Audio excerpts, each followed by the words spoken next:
अस्सलामुअलैकुम व्यूवर्स, कैसे हैं आप लोग। उम्मीद है बिल्कुल खैरियत से होंगे। तो व्यूवर्स, मैं तला और आप देख रहे हैं टीएस इंफॉर्मेटिव चैनल। और जैसे कि आपको पता है कि आज जो कि हफ्ता है और कल जो कि इतवार है और हम जो कि इतवार के रेट अपडेट करते हैं। और आज जो कि तारीख है 25 मई 2025 को रेट अपडेट करते हैं। चले आइए चलते हैं और रेट अपडेट करते हैं। पहले चलते हैं बजरी की तरफ।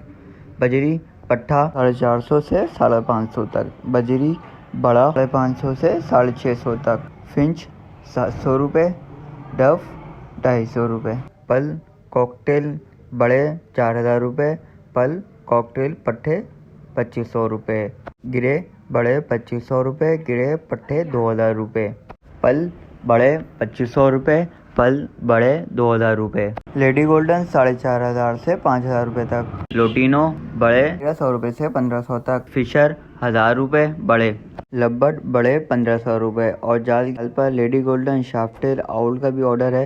जिस भाई को भी देना हो कल कांटेक्ट कर लिएगा। और वैरायटी के अंदर कोई ऑर्डर है, जो मुझे अपडेट मिला है वो मैंने आप लोगों के साथ शेयर करा है। मैं इस वजह से जाल रेट थोड़ा लेट लेता हूँ ताकि आप लोगों को दोपहर के भी रेट पता चल जाएँ, क्योंकि 12 से 1 बजे के दरमियान मैं वीडियो अपडेट कर देता हूँ। काइंडली आप लोग जल्दी आइएगा, क्योंकि ऑर्डर पूरा हो जाता है तो रेट कम कर देते हैं। उम्मीद है वीडियो अच्छी लगी होगी आपको। अगर अच्छी लगी हो तो लाइक, शेयर और सब्सक्राइब कर दिएगा और बेल आइकन को ज़रूर दबा दिएगा ताकि आने वाली वीडियो की नोटिफिकेशन आपको मिल सके। फ़ी अमानिल्लाह, अल्लाह हाफिज़।